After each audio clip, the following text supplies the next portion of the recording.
Warning, the following episode contains spoilers. And be sure to follow our podcast on these available platforms. What's up, guys? Welcome to the Knockturnal Movie Club Season 2. We are back. I'm joined by my esteemed co-host, Jay King and Ethan saying, what's up, guys? It's been a while, right?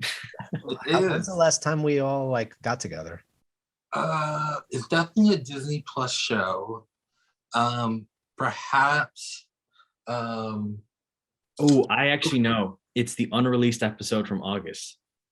We did an episode in August or September that never got released. Oh, was that the last bit of Loki, or was that What If? I think we were trying the new format where we just talked for movies about 2 hours. I think we never finished it. No, yeah, it was like an unreleased cut of Loki. Unreleased cut. Oh, right. We do. I don't think we ever finished Loki on the show, did we? Or did we? I don't know. I personally gave up on Loki at this point. I think we all did. Well, at least you and I did, Jake. You and I were like, we don't like where this is going. This is not a good show. And we also I don't like where it's going, but I had no idea what it ends on a high note. I think a lot of the stuff we learned from Loki comes back up in my issues that I have with Moon Knight. Good show, issues. We'll talk about that when we get to the Moon Knight part of the show. Okay. Well, favorite for Moon Knight. Well, since we're on to touch the subject of Loki, I thought Loki set up a lot for Marvel going forward. As we can see, a whole timeline. We didn't know what the word variant is before. Now it's like in an everyday, so like I say variant all the time now. How many variants are we gonna get in Doctor Strange? So Loki, you guys hated it or love it? Like lukewarm to hated it. Definitely was not a fan of Loki.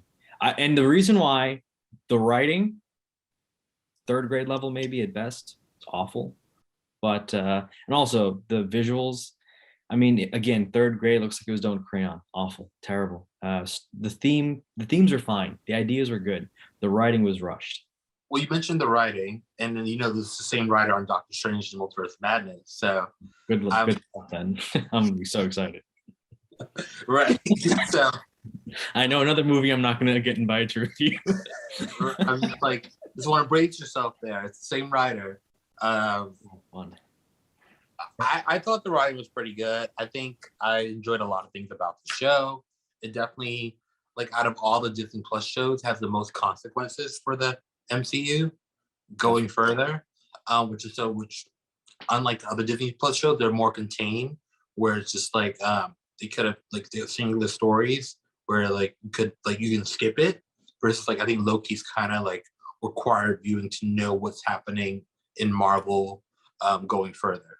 Yeah, and that actually brings up my issue with the show, where I feel like it's too intertwined into the MCU, whereas things like Hawkeye or WandaVision arguably can be enjoyed on their own. I feel like the connection to the MCU is all that Loki has going for it, and obviously a good Owen Wilson performance. But other than that, I couldn't find that much to enjoy, not just because it felt a little bland, but at the same time, it just felt like it required too much brain activity from me.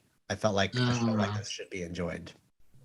Well, I mean, at this point, it's like any good book in the MCU, it's like a great book, and you can't miss a chapter per se to know what's going on. I mean, having us being the experts that we are and have so much comic book references, but I think for your average casual moviegoer, they will get lost not knowing all that's happening. Oh, for sure. I mean, I watched Loki with my dad, and he was like, "What is this? What are we watching? This is terrible." He just wasn't able to get his head around it, which is, you're right. Most normal people are going to be like, "I don't know." Yeah, I don't know what's happening here. But for me, I would give it a solid B plus. Sure. But I get what you guys are saying. Moving on from No Way Home to speaking of variants, a movie that had a lot of variants, Spider-Man No Way Home.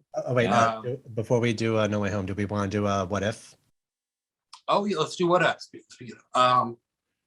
Another movie with a ton of variants. What If I thought was a pleasant surprise. I thought What If was going to be my least favorite outing from the Disney Plus Marvel shows. Yeah. But I thoroughly enjoyed What If and the singular stories. I'm super mad we never got that Gamora episode where she becomes the Gamora, the killer or something like that, legend something killer she becomes, and so I was upset we didn't get that backstory on Gamora, but other than that, I thought What If was great, and I love the Guardians of the multiverse. I thought it was great.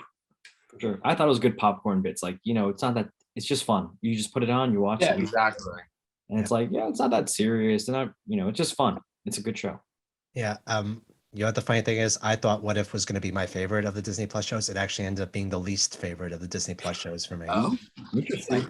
The animation really distracted me. Also, the voice acting, because I felt like, they got a lot of the people who play the Avengers in the movies to come back for this, and you can really they did it. That they're not like voiceover actors. Yeah. So that I found that really distracting. The animation I really did not like at all, and I felt really brought down the quality of the show. That's fair. I mean, to be honest, I don't really want to give like a strong opinion on this because this was like more or less background noise for me. I'd be like, I'm going to eat, I'm going to do some homework or something, or I'm going to be reading and do some work. I'm like, I'll put it on. Let's see what's going on here. I'm like, okay, interesting. Yeah. But like a lot of those characters are about to cross over into Doctor Strange, which is, I'm not sure how much I want to ruin Doctor Strange for everybody. Well, you are Feige's whisperer.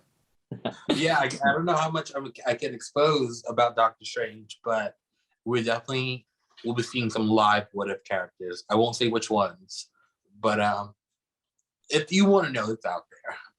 Okay, all right. Yeah, I think we're good. Okay, we're gonna get Peggy Carter. All of 5 seconds is all you could hold. That's all I can hold. Not even 5 seconds. We're getting Captain Carter, which I'm super excited about. Well, hell, we're moving to Doctor Strange now because I can't wait because all the cameos. Professor X. We are getting Captain Carter.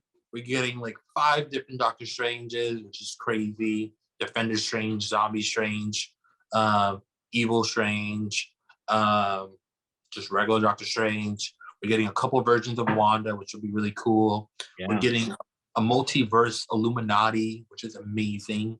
We're getting Charles Xavier, Professor X, Patrick Stewart. We're getting a Deadpool cameo. Everyone is very on edge about Tom Cruise. I don't know if it's gonna happen. I don't know. Does not look great. What's he gonna do? Maverick's joining the MCU. Yeah, the high rumor was that he was being a variant version of Iron Man, and because back in the day before RDJ took the role, Tom Cruise was up for it, and supposedly we're going to see him. That might not happen, but it's not very strong. We'll see. It's almost like bringing George Clooney into the MCU. He's too iconic of an actor to be part of it. Fair. No, I mean at this point, what actor is not a part of it? You can come through. We have all these Academy Award winners in the MCU, from Brie Larson to Annette Bening, and when we talk about Moon Knight too, Oscar Isaac and Ethan Hawke, these are like Robert Redford is in Captain America. Yeah, exactly. Like there's I don't think there's any actor too high to do a Marvel movie anymore. No, not at this point. Or if there are, I can count them on one hand. Daniel Day-Lewis. Well, here's the thing. Like if George Clooney came in dressed in a suit, you'd be distracted. Like it's George Clooney. Like there's. I mean, they just got Angelina Jolie, and I was not distracted at all. I was pretty distracted by that. Yeah. Because there was not much else. It was just Angelina Jolie sleepwalking. I mean, honestly, the Eternals, we never talked about that either. Yeah, maybe. Oh yeah, Eternals. We'll get to Eternals. Oh my, what a dumpster fire! But yeah. The worst MCU movie ever. Well, that's arguable. Because wait, what are you arguing? Yeah, I still think Thor: The Dark World is still the worst Marvel movie. Because here's the thing. I think you might be right, actually. Okay. Here's the thing. Memories are short. Memories are short. Yeah. I had mixed feelings. I'm blindsided by Rage at how bad it was, but you are correct. Eternals is still a more enjoyable movie than Thor 2. Well, sorry. No, it's not that it's more enjoyable. I felt like there's a lot of themes in the stories of Eternals that I think are brilliant. And I thought this was very ambitious territory for the MCU to go into. But as much as I love movies like The Tree of Life and Nomadland, that style of filming, Eternals was just like sad proof that it just does that kind of style just doesn't work for the MCU. Like, No. because then they had to force the Marvel plot like within the last third, and it felt really distracting. And part of me wondered, like, Eternals should have just been a mini series. That way, they could have had all the Yeah. time to explore all these characters, and then Wait, it was so many characters. There was like 10 Eternals, right? yeah, and And like each so time they each went to character the should have got like one episode and then like one final episode at the end. With them all together, right? Yeah. That's the 10th episode could have been like the reveal of what happened to Salma Hayek's character. yeah, exactly. Uh, They did a Got their mystery, names. right? It's like a murder mystery essentially. now we have True Detective version of MCU. The True Detective Tree of Life. Yes, there we go. I'm into that. That would have honestly fixed that whole mess of what it was. Honestly, It's too late now. definitely way too late. I mean, Disney likes to pretend Eternals never happened. They're like, Etern what? I'm sorry. Yeah. What are you talking about? It's a rare miss for Feige, I will say. But the Very best rare. movie of MCU last year, we'll say, is obviously Shang Chi. Ooh, I- okay, that's a hot take. I think the best MCU movie of 2021 was Shang Chi, over No Way Home for me. Interesting. I disagree. No, let's. I want to hear OJ's take, and then Jake. I need to hear the. I loved it from start to finish. I think it was a great. It's one obviously I think the best origin story MCU's ever had. For any of its like first like movies, obviously because we all do trilogies. Just from the cinematography, the music, the chemistry between the cast, all the new characters, the riches, some of the pop-ups that we got. I think it was easily for me the best MCU movie. No Way Home, I think, relies solely on like nostalgia to take that. And I think if you take away all the nostalgia out of No Way Home, I think you'll easily see Shang-Chi was a better movie. Yeah, well, here's the thing. Like, when I say I disagree, like, I don't think Shang-Chi's a bad movie by any means. In fact, Yeah, it's of course. better than I thought it was going to be. Like, the marketing from Shang-Chi looked really bland and uninteresting. But when I was watching the film, I'm like, wow, the lead's actually really good in this. Like, he was very charismatic. And you're right, it's like one of the best origin stories the MCU has to offer.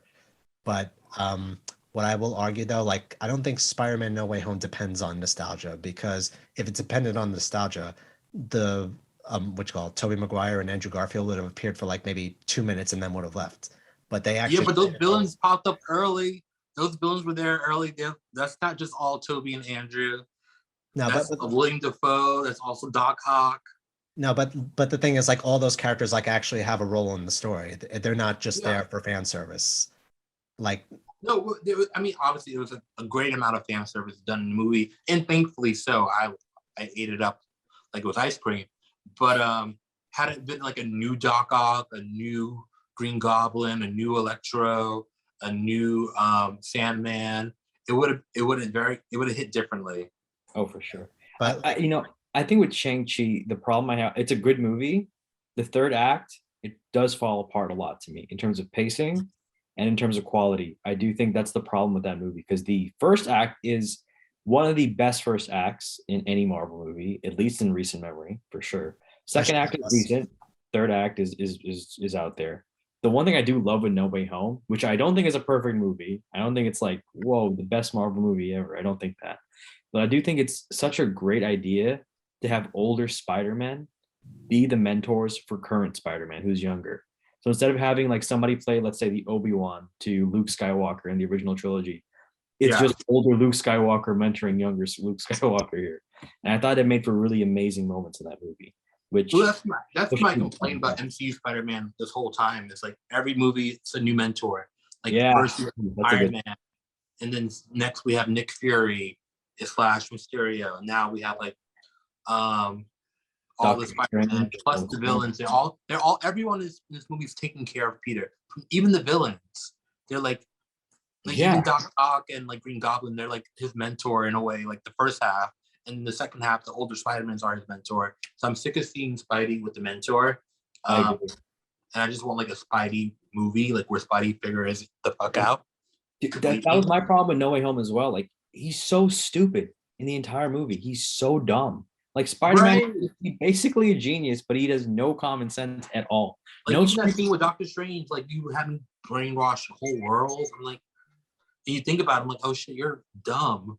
I do agree that like in Far From Home, I'm still getting used to the titles. The second one's Far From Home. He was really kind of naive in that one. In No Way Home, I can kind of understand why, because everything in this movie felt hectic. Like, you know, everybody knowing that he's Spider-Man and then making the spell, and then it just like screws up the entire universe. So at least No Way Home had a lot more stakes in it that would lead to bad decisions. Like in from a logical standpoint, I can see why he did like the things that he did in this one. Whereas in Okay, Far From Home, he should have known better than to give the Stark technology to Mysterio. Well, yeah, that I thought that was forgivable. I thought he was trying to like, you know, just like kind of like giving up your power. Like I thought that was all commendable. It was stupid, but like still like trust understand. understandable because even Fury at that time was fueled by Mysterio. I'm like, oh, if Fury trusts him, then I should for sure trust him. Yeah. So I understand those mistakes more, but I also get Jake's point where like everything is such a panic. Um, it was a lot. Yeah, and that's I what I agree with really you. loved about No Way Home too. Like it was pretty much like almost in the style of Infinity War, where it just felt like it wasted no time in getting to these important plot Yeah, beats. it had to like dive in there with a lot of moving Yeah. Yeah. By the way, from like start to finish. I'll never forget. Speaking of like New York, we got Hawkeye. We can talk about Hawkeye. We Before got we go to Hawkeye, I do need to mention OJ. I'll never forget when you and I went to go see that, and the second Spider-Man came in masked. You were like, "Is it Toby?" I'm like, "No, it's gonna be Andrew Garfield." And then like he takes off his mask and it's Garfield. I'm like, they wouldn't spoil Toby like they gotta get Garfield out of the way first. this is true. I was mad at like that Toby came in with his church his youth pastor wear though. Oh I was like, man. what is this? You look terrible. I love that. I love the old man Spider-Man. I want to see a Spider-Man for with Toby where it's like, oh, it's old Spider-Man Unforgiven style, you know. I Well, love that. now Well, we'll see. here's, There's here's like a there question. was rumors that were. Oh, can you pass me my charger from the bedroom? Is that Andrew Garfield or Toby Maguire? Uh, So now no, we have an older Miles Morales here. Older Miles Morales. I would love to see Miles Morales incorporated in this now. I'd Oh, love to see him in same. Spider-Man. I would love that. Yeah. Now, Can I you- don't think that's happening though. it's gonna be really tough, I think. I mean, they got a But- live action Spider-Verse in finally, so there's no excuse why they can't get a Miles Morales now. True, we'll see. I mean, Sony's all over the place. Sony's a mess. Yep. So now I have a question. So like now that there's more public interest now in Maguire's Spider-Man and Garfield Spider-Man, do you think they're like Amazing Spider-Man 3 and Spider-Man 4 will be possible, or do you think we'll need it? It won't happen. because of the rights, right? Huh? Because of the rights. Like I think business wise. No, not because of the rights. Because just because. Well, yes, the rights. Basically, the way the contract works with MCU is Feige has negotiated another set of a trilogy. I mean, obviously, contracts could be terminated and renegotiated, but there's another trilogy happening under MCU, and with that, they are not allowed to do another Spider-Man, Right. another Peter Parker per se, which is why we're getting Madam Web, which is Madam Web, and and we're supposedly getting an MCU Spider-Woman movie, whether that be Spider-Gwen or actually Spider-Woman. We'll see. Interesting. So this deal is interesting, and what Sony's doing with this Spider-Man properties, Morbius was just crazy, and then all of a sudden, like you get the Vulture kicked out of the MCU into Morbius because of that whole thing with and then Venom's trash. I mean, and now we're working on Craven with Quicksilver as a star. This is, nobody asked for this. Like this is not what we wanted from you, Sony. This Hands could have up, been built out. who actually went to see Morbius? That's a nobody. We were all smart enough to avoid it. Really? When the day Morbius came out, I was like, "Oh, is that out already?" Oh, okay. That's No, how I no, felt no. when you mentioned Halo. I'm like, wait, that came out? Yeah, the Halo TV show. Yeah, I was telling Shout out Jake to before Halo. I we love my started. Fitbit. Thank you, Halo. I love it. I was telling Jake before this. I was like, if I was one of the 4 people that subscribed to Paramount Plus, I would have watched it. But I am not one of those lucky people. Yeah, I'm still waiting for somebody to send me their Paramount Plus. It's not worth it. I heard that show is terrible. I saw clips where they had unfinished props in the final edit. I mean, guys, come on. Like, come on, it's 2022, guys. We don't have unfinished props anymore. It's Crazy. kind of ridiculous. Oh, but we got to get back to Hawkeye. Yes, Hawkeye. Yeah. Hawkeye, another New York show, New York-based story. I'm so sick of stories based in New York. But and the MCU's second Christmas property. yes. I thought Hawkeye was surprisingly great. Like, I enjoyed Hawkeye from start to finish. I thought Haley Steinfeld as Kate Bishop is the most on-brand casting I've ever seen in my life. She was, the fans wanted her, Marvel wanted her. It was just perfect. I thought she was great and charming as the new Hawkeye, and I'm just very curious to see where she lives. Like, is she going to be like Hawkeye on the Young Avengers? Will she be Hawkeye in the Avengers? We'll see. And then we got the return of Kingpin. That was great. Which was crazy. I'm still like, still confused about that ending. And then Kingpin's capabilities, like, is he invulnerable? He was dodging all types of stuff, like arrows to the chest. It was weird. Which is great. It's also great just to have like Charlie Cox back as Daredevil, the worst kept secret ever, in Spider-Man, along with Kingpin. It's great to have those guys back. We'll be curious to see whether or not we get the rest of the Defenders back in the MCU, which is now on Disney Plus. Yeah. By the way, so there's actually 2 things I wanted to bring up now that you mentioned Kingpin. So now I forgot where, I think it might have been IndieWire. They announced that Daredevil's going to get a 4th season now on Disney Plus. Oh wow. It's not official, but it's definitely something that everyone wants to do. Something that's definitely being discussed, but not official just yet. Okay.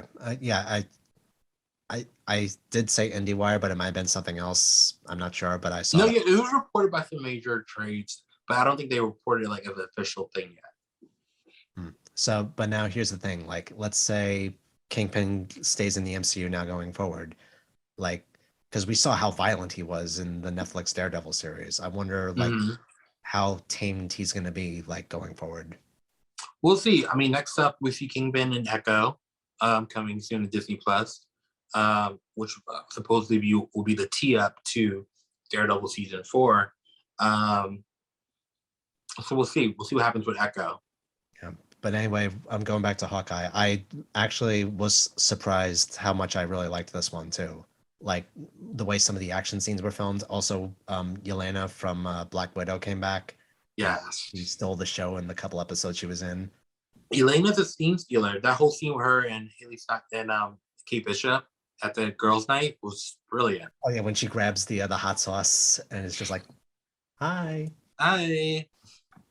No, and their fight scene in the last episode, just the whole thing is, I think, brilliant. Yeah, also the Christmas setting, I really enjoyed like watching it like throughout the month of December.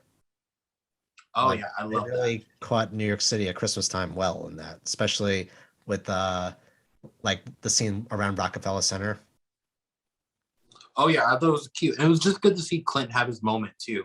Yeah, also really got to show how great of an actor Jeremy Renner is, because everybody was making fun of the guy, like that he was like the most useless Avenger, but you really see a lot of what he's going through in this show. Oh yeah, that's for sure. I mean, he's also a great actor outside of this. He's consistently, I think, done good performances, even in the smaller movies. Doesn't do a lot. The guy is he's a proven actor. That's why he got hired for the job. From Hurt Locker with Anthony Mackie and even I enjoyed his solo Bourne movie that he did when he took over for Bourne temporarily. I thought that was great. And even I enjoyed him in the Mission movies too when he was in the Mission Impossible franchise as well. Jeremy's great. but like literally he's been a side character for a while, and it's been great for him to have his like moment in the spotlight. And then also, I mean, what I think the only part that pissed me off about Hawkeye, I love that they revealed his wife to be a Shield agent, but not only was she a Shield agent, she's what is it? Oh gosh, she's an Avenger. Mockingbird, sorry, Mockingbird. Oh, really? Mockingbird, if you go back to the comics, she was on Agents of S.H.I.E.L.D. with Mockingbird as well. Played by another actress, I think Adrienne Palacki, who was once Wonder Woman on the TV on that pilot that never aired. But she is revealed as MCU's Mockingbird, and Mockingbird in the comics is a full-on Avenger for years and years. So I would love to see eventually her come out of retirement and join some kind of action. If Pepper Potts can join in the action as a rescue, I think we can get some Mockingbird action from Miss Barton, whatever her name is in the show. Yeah, I think so. What did you think of it, Ethan? I honestly have not seen the show.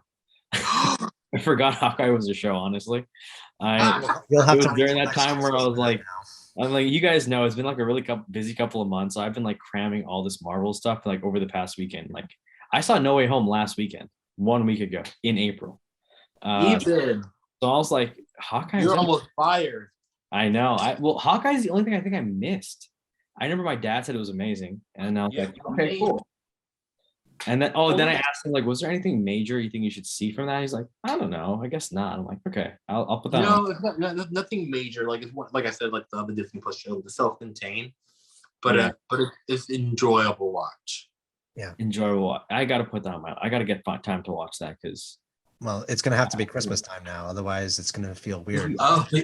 No, this is my punishment. I'm gonna have to force myself to watch it now and feel Christmas. Jesus Christ, Ethan. Did we discuss Black Widow already? That's what I'm saying. It's been so long. We haven't even discussed Black Widow. Yeah, but, we already mentioned Yelena. Well, Black Widow. He's such a good character. Yeah, I like Black Widow. I like Black Widow too. I thought it was a really good movie. Yeah, it was solid. The lesser side, although I didn't hate it, I wasn't really that big of a fan of it either. I think it could have been Disney Plus exclusive to me. Yeah, for sure. I don't think it definitely wasn't the worst movie that Marvel made that year, or I would even say the second worst. I put it up there. I think I like that movie. I think it's a good movie. I have no bad feelings about that. I know. I mean, we got 4 Marvel movies in 2021. Black Widow, Shang Chi, Eternals, and No Way Home. So Eternals the worst. I put Shang Chi and Black Widow on par with each other, and I think I might even have liked Black Widow more than Shang Chi. Oh, interesting. I think I would have liked Black Widow more than Shang Chi. Wow. Yeah, I would do. Obviously, everyone's Eternals is bottom. Yeah, and then that next 3 is where it gets debatable. Yeah, I think so. I mean, I like Shang-Chi a little bit more than Black Widow. I can kind of see what you're saying, though. Like, it feels like a little... Actually, I don't know what you're saying. Oh, yeah, no, it's a hot take. I do think Shortland had, like, really good, like, indie film moments in Black Widow. And I thought, like, you know what? There's some, like the dinner table scene. Great scene. Amazing scene. It's not something that should be in a Marvel movie, but it's because it's too good for that. But it was there. And I thought that was a great scene. Yeah, and I thought the character dynamics were really strong. Yeah, exactly. The family, because I think Shang-Chi is again another movie about families, and I think the family dynamics come through, but they're a little more fluff. They're not as deep. Whereas in Black Widow, there's some really strong family dynamics going on there, and I think it's better explored. No, I appreciate seeing a movie about sisterhood within like an action setting. And like, you know, not having to have like a romantic lead and all that stuff. I thought that was great. Where like the sisters are like each other's romantic lead in a way. And it was nice. It was like you said, it's also like a family dynamic of like, you know, between her and Red Guardian, and of course, Rachel Weisz's character. Yeah. But I think Black Widow was pretty solid. I was a little annoyed by the OT from Banway fake out of him being Taskmaster. because we weren't sure like who's Taskmaster. Yeah, that was. And I get giving Black Widow a female villain. I get that, but then I mean, I'm not against gender bending. I think it worked really well with Ghost in Ant-Man and Wasp, and I know they wanted to give Wasp a female villain for her first outing, but I don't know if it worked. I don't think it worked as well with Taskmaster to gender bending. Oh, that's fair. I mean, just like pure movie perspective, because the Shang-Chi is a great movie. I think Shang-Chi is a great movie, but the third act failure to me was too much for me to overlook. Because I love the first act. The second act, I'm like, this is fine. The third act, I'm like, I'm a big fan of this. This is kind of like wearing on me here. Yeah. It goes too long. It overstays its welcome. I mean, in Black Widow, don't get me wrong, that airship scene again also overstays its welcome as well. It's just too long. But I don't know. It seemed like the lesser of two offenders to me. Yeah, I forgot who I was watching on YouTube, but they actually made an interesting examination when it came to movies like Black Widow. Yeah. How, like you said before, with Kate Shortland, the director is, like how much success she's had in the indie market, and the indie scenes in the movie were great, but then the scenes weren't. It almost seems like when it comes to the third acts and the big action scene, it's like the direction is taken away from the original director. And I feel like that's what happened with Chloe Zhao in Eternals, because the third act of Eternals felt like a completely different movie. Like it felt like a Marvel movie again, completely different from the first two. Well, that's the Marvel formula. I don't know if you guys know, but usually for these movies, the action scenes are not done by the directors themselves. Typically, Marvel will come in and finish and do the action stuff, just because Marvel has a certain style in a certain way where it's easier. It's just a certain movie, it flows better to match it versus like on these, because all three of these directors, for Eternals, Shang-Chi, and Black Widow, they're all indie backgrounds, and they all have really great, strong indie work. I forget the director's name for Shang-Chi, but he did Short Term 12 with Brie Larson, which is one of her breakout movies. But also, unfortunately, did The Glass Castle. Yes, we won't go there. But they all pretty strong indie stuff, and I think it doesn't necessarily blend well all the time with the Marvel action. So I think on their second outings, hopefully, like for me, like I think it's Mark Webb. I forget Spider-Man's director. Like his first two movies, they were like, but this third one, I think he really like showed he can like, all right, because he's also doing Fantastic Four. Mark Webb did the Amazing Spider-Man movies. This is Mark Webb. Sorry, John Watts. John Watts. John Watts. Yeah. So I was like, you know what, John? Like, I'll just give you a third chance, and I think he really did well with this third chance for the last Spider-Man. So now that having seen that one, I think he'll be great doing Fantastic Four. But at those first two, I'm like, it's not really working for me. But I think it takes a minute to get acclimated to like the Marvel style.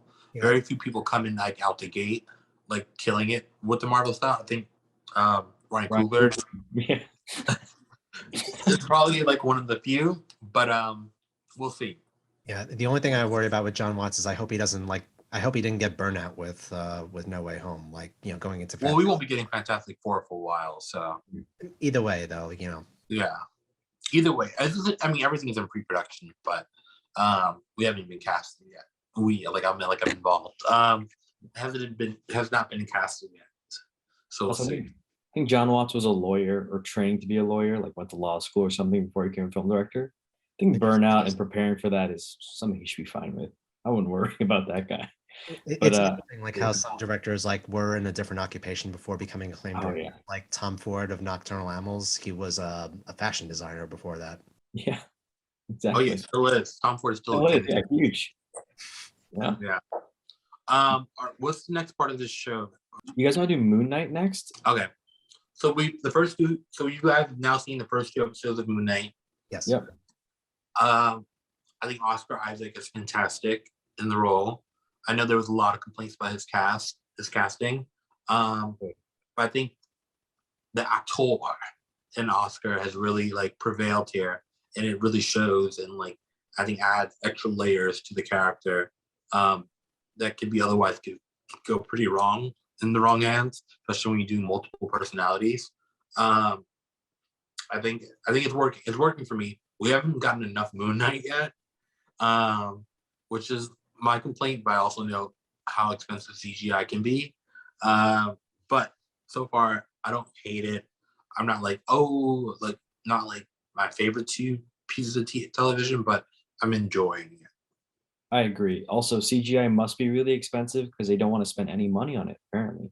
I thought the CGI looked really cheap. I think it's been a problem with like Loki. I started noticing like it's starting to look really cheap here, guys. And then Yeah, I think WandaVision they were fine. yeah, the WandaVision was amazing. I think the set design on that was actually phenomenal. I was actually blown away by that. Almost everything about WandaVision was phenomenal by comparison. Yeah. And then this one, like especially in this one scene where Ethan Hawke's character, Harrow, takes the staff, the cane, and he slaps it on the ground, and the ground starts glowing purple and then starts fading away.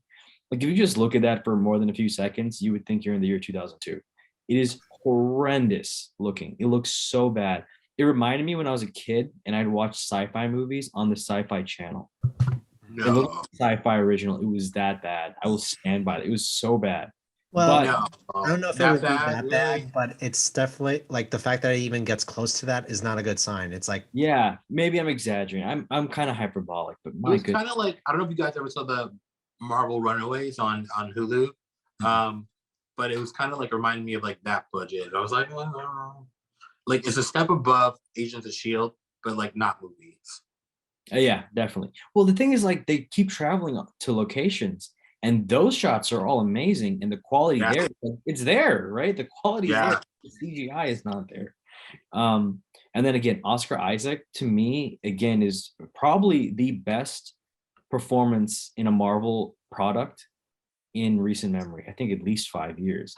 His portrayal so far of Moon Knight, it's only 2 episodes. It's still about 2 hours. It's incredible. Like he's able to really play two completely different characters, and he's not giving me a bad. It's for TV, but he's giving a movie level performance. It's Yeah. great. It's all him. It's not that many characters in this show, so it's like, Yeah. which is like the really like interesting part of it. It's like, or like most of the other shows, there's a lot of moving like pieces. Where like this show is all him. We haven't gotten that much Ethan Hawke. We haven't gotten like there's not that many B characters where it's like it's not a big cast like a Loki or Falcon and the Winter Soldier. This is like it's just like maybe like 4 or 5 people in this. Exactly. Which is made me remind me of Inside Llewyn Davis. Great indie film by the Coen brothers. I'm like, well, what is that movie? It's just following Oscar Isaac around New York, right? Like that dude can care because that dude is an amazing actor. And I think it's still true here where I think by the end of the show, I'll probably call it one of my top 3 favorite Marvel performances, period. Because he's crushing it so far. I mean, I've got no fault. And I thought it's like the first performance in a long time in anything, not just Marvel, where I'm like, oh, that's a good actor, actually. He's being a good actor. Moon Knight is the first like character we haven't met already. Yeah. He's the first character being introduced to Disney via Disney Plus that's new to the MCU. So that's also like quite interesting. And it's a big feat too, like where you have to introduce somebody to someone completely, not unknown, which is like Moon Knight's not like a big character in terms of Marvel. He has a lot of Marvel lore, of course, and a lot of rich history, but in terms of like the general audience, people don't know Moon Knight. So it's very interesting to see how they bring Moon Knight to the forefront. Because you wouldn't think like Moon Knight's the one who would fit in the MCU, but with this MCU dark that they're working on between Blade coming up, which I'm super excited for him, and Black Knight is supposedly a part of it, but and Werewolf by Night is coming as well. So I'm excited to see what they do with this dark corner, like horror version of the MCU corner of we'll see what that happens. Yeah, I mean, it's interesting too because like when it comes to characters in the MCU who like weren't like that well known before their movies or their shows, like they've been doing a really good job with their respective ones. Like Guardians of the Galaxy, having James Gunn make those 2 movies, like beautiful way to introduce them. And what they're doing with Moon Knight so far is brilliant. Like hell, let's be honest, like no one really was like knew who Iron Man was before that came out. Yeah, I mean, like we all arguably knew who Iron Man was. Like we all knew, but he wasn't like a top tier like character at the time. Iron Man wasn't like X-Men was reigning supreme. Spider-Man was reigning supreme at Marvel, and Marvel had no choice but to put these guys on the forefront because their biggest properties were still, owned by Fox or Sony. So they're like, all right, we got to figure this out. And Yeah, they brought Iron Man to the forefront. Also, back then, cinematic universes were viewed as a joke, and now, Well, yeah, that too. So and like now you have those bigger properties like X-Men on the back burner compared to like an Iron Man, which is so interesting to me. Yeah, it's great. But I'm loving Moon Knight. A+ so far. I think we have 4 more episodes. We'll see how it goes. And by the way, I just want to mention with Moon Knight, like I want to say, I had like kind of middling expectations going in, but the first episode I came out loving the hell out of it. I'm like, oh yeah, I love the way that like they showed how he blacked out, and then all of a sudden we're in a new scene. Oh, and he's yes. completely somewhere else. I'm like, I feel like maybe that was done before in the MCU. I don't know where, but it felt so fresh, like seeing it in the show. I don't know if MCU, but it's definitely like a movie thing, like for sure. Oh like yeah, something we definitely have seen. Definitely a device. So, like after the first episode, I couldn't help but feel excited for the second one. So I saw it like Wednesday morning, the second episode. And while I still like it, I'm worrying that like we're getting a little too much information a little too quickly. And I worry that like it won't be the groundbreaking show we all think it could be after watching. I mean, I thought with Hawkeye, like there was a lot to wrap up. Like when they did it in 6 episodes, I'm like, well, there's still like a lot of stuff happening here, but they, it managed to wrap it up pretty quickly. So I think the same thing will happen for Moon Knight, where like, all right, this will manage to like tell a full story still within like the last 4 episodes. Yeah, and I'm not just talking about that, but also like about the mood, the feeling of the show, because I see. Like because I loved like almost like the psychological horror aspect of the first episode. The second one felt a little bit more like a Marvel property, like especially in the way people are talking. Yeah, especially that last bit, the comedy part of it all, and like especially like it felt like Venom in a lot of places too, like with the interesting, yeah. What's his name? I was worried about the Venom comparisons. I was. Kill him.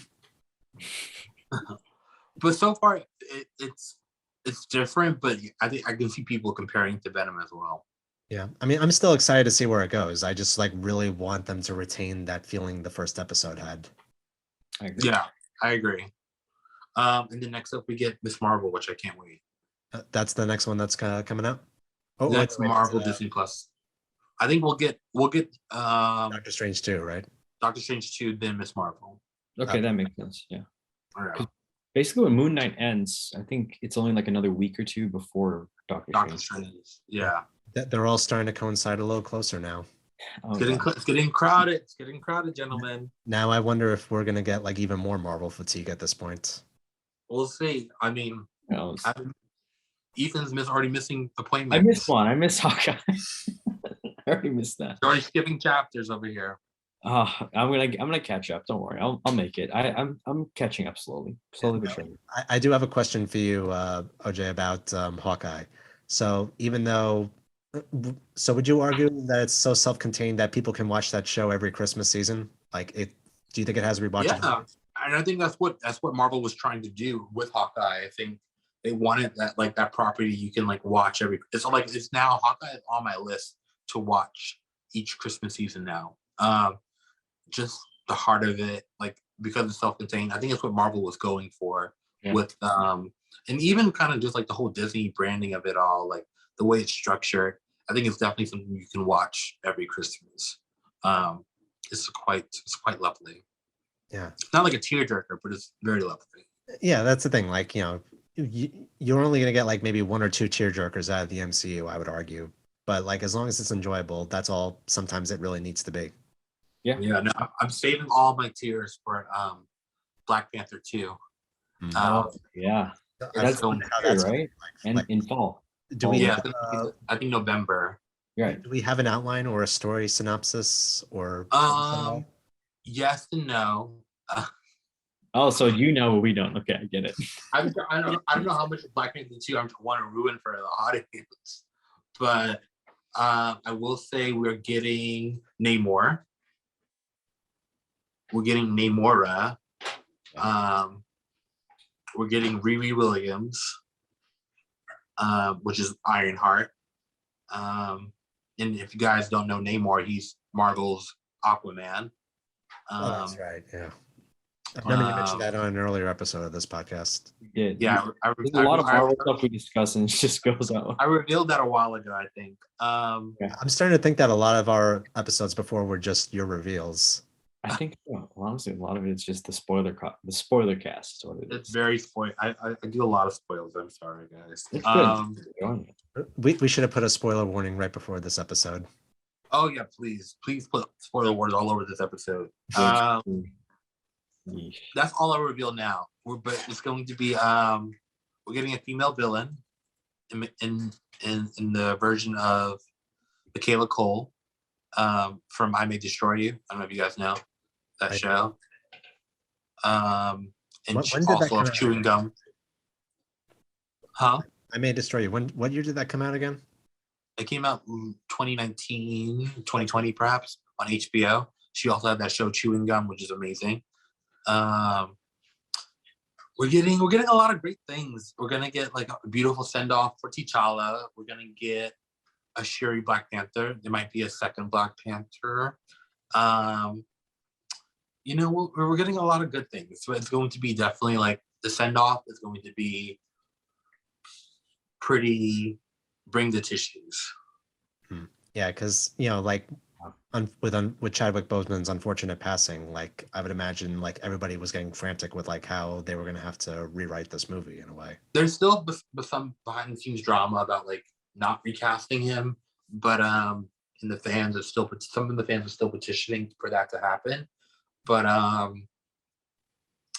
as of right now, Marvel is still standing by not recasting T'Challa, and we'll see what happens. The good thing about Loki is that we've introduced variants, and so there's still a way he may come back via variant, but that would be very much down the line if that does happen. But we'll see. But I wanted more of that alligator Loki, by the way. Season two, we're getting a lot more Throg. Right, this is season 2 of that show. Of all the shows, like that gets a season 2. I know. Well, right? everyone else is going back to the movies. Calm down. Everyone's going back to the movies. We're getting Captain America 4 with Anthony Mackie. Oh yeah, that's awesome. The movie. We're getting Hawkeye's going back to the movies. Don't worry. We're getting whereas Wanda's movie's coming out very soon. This Doctor Strange is basically a Scarlet Witch movie. Yeah. It's just under the lore we're calling Doctor Strange, but it's really a Scarlet Witch movie. It's gonna be brutal. She's the villain. Well, we were all predicating that like as we were watching WandaVision. That's true. We were. Yeah, but she goes full villain. Oh, absolutely. Like we don't expect anything less at this point. No anti-hero over here. That is it's gonna be a bloodbath. Is Monica Rambeau coming back in all this too? Monica, we get Maria Rambeau. Okay. It's like we're going through all the different Rambos now. Well, I mean, Jesus, I mean, poor thing. Like, I mean, they're gonna shut this show down. If anyone do it, they might. When is John Rambeau coming in? John. Not John Rambo. We'll get like with Monica. Monica will next. We'll see Monica in the Marvels, of course. Oh, that's right. Of the Marvels, yes. Yeah, Marvels. She's going to be graduating to the Marvels. The surprisingly retitled Captain Marvel too. Yes. Well, because we're going to have 3 different Marvels. We'll get Maria. We'll get Maria next in a couple weeks. Yeah, it's just interesting though because technically we got 2 Iron Men in Iron Man 2, but it was still called Iron Man 2 because that was when what's his name Rhodes got the suit. Oh yeah.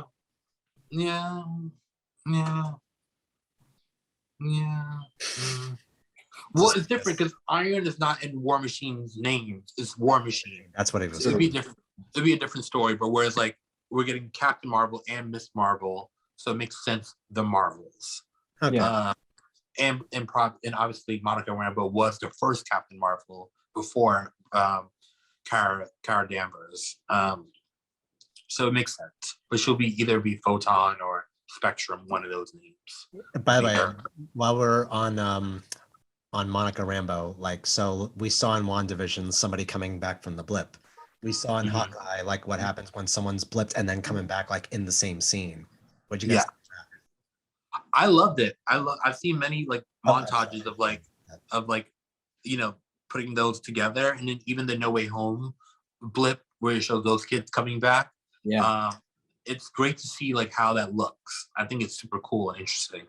I'm kind of like annoyed that Moon Knight hasn't addressed the blip yet, because it's like almost like acting like if the blip didn't happen.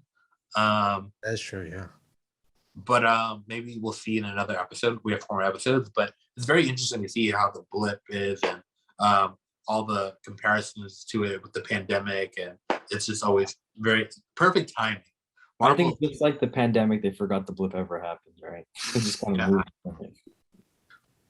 It's interesting. I mean, like I think by next year the blip will be like a distant memory, but we'll see. Yeah. Oh, for sure. I think we're already getting there, strangely enough. Yeah, we're getting there very soon. We'll see what happens in Doctor Strange 2, which will just, no pun intended, will be utter madness. I couldn't help it. I would love to see that in like a review. The subtext, it's utter madness. That's great. That's brilliant. Which I'm sure one of you will be reviewing. I'm sure it will be. I expect that in your title reviews, dude. If one of us gets that, we should get like a +2 so that we all can go. Oh, I'm not that powerful yet. I don't know if I can swing it. I have to text Feige. I might have to swing you guys. We'll see. We'll see what I can do. We might have a surprise Marvel cameo. Was that? Huh? We had a guest on this podcast. I forgot about that. Ali Haskaby. We do. That was awesome. We might have a surprise Marvel collaboration coming soon. I have to finish details of negotiations this week, so we'll see. That would be awesome. Exciting. Yes. Although technically, like every actor is joining each Marvel property. Like you can see, like we have like 7 different actors and many up and coming actors joining each project. So pretty much everybody's going to be Marvel associated at some point. That's true. Like of all the people, Oscar actor, Ethan Hawke, last person I would peg to do a Marvel movie. Well, it's good when you join these movies as a villain because it's kind of like, oh, let me get in and play with this big universe, and like you'll be done. Because you know, like most Marvel villains don't get to move on to like the next thing. So it's good to come in as a villain, which is like I think good, because you get to play around like Jake Gyllenhaal. Like, oh, I'll come be the, like I'll be the villain in this one movie and like get to experience the madness that is Marvel, and then like go back to my indie shit like next year. Exactly. Yeah, like Ambulance. Yeah. Oh, I hated Ambulance so much. I heard good things about it actually. You know, the thing is, like, I want whatever the hell they were smoking because that movie gave me such a headache. Like people were saying, like it's not as shaky as Michael Bay's other films. I'm like, they must have been like almost incomprehensible because I could. Michael Bay. Lord help him. I think he's a great producer. I think he's a terrible director. I'm just glad we're not getting another Transformer movie from him. For now, at least. For now. Anybody would knock on wood. If China relations to the US and their box office ever get repaired, then we will see more Transformers movies. That's a very we're getting more Transformer movies, just not from Michael Bay. Oh, really? Interesting. Yeah, like that guy, the one who directed Creed 2, Stephen Cable Jr., he's doing a Transformers movie now. Yeah, it's done. It's already done. Time must have like flown by because I still remember it being announced. Yeah, it'll star in the Heights, Anthony Ramos, and I don't know if you guys saw Project Power, Dominique Fishback. Project Power it was okay. Yeah, it was a good Netflix movie. Yeah, like it had a great premise, but then like it just kind of went bare bones. Like it just became like run of the mill. Yeah, shout out to my boy Matt who wrote that. Who also had a credit on the Batman. Yeah. Yes. We should do an episode, by the way, on like catching up with DC as well. Like we got the Batman, we got Peacemaker. Oh yeah.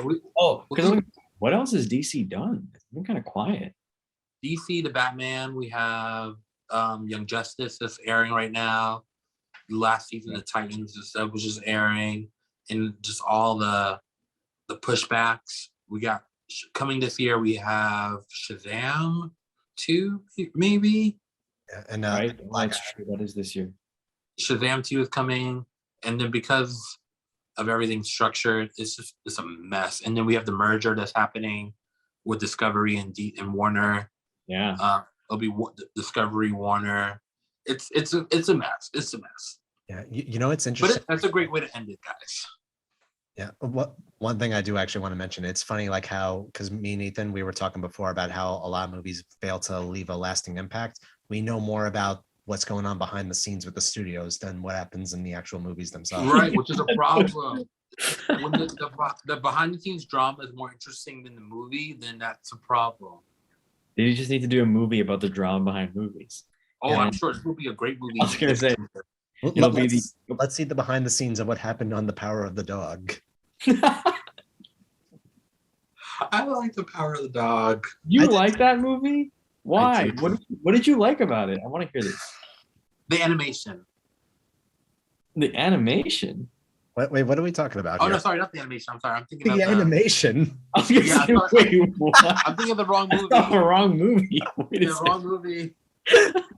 What movie were you talking about?